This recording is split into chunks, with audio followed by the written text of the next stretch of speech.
رب السماوات والأرض وما بينهما فاعبده واصطبر لعبادته هل تعلم له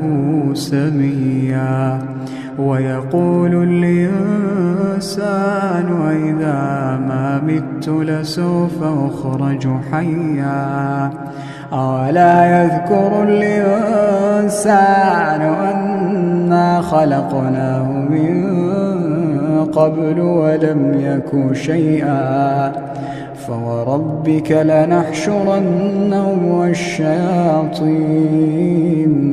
ثم لنحضرنهم حول جهنم جثيا ثم لننزعن من كل شيعة أيهم أشد على الرحمن عتيا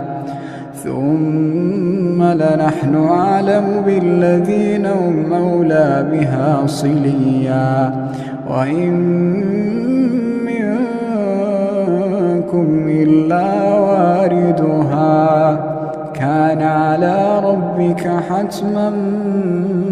مقضيا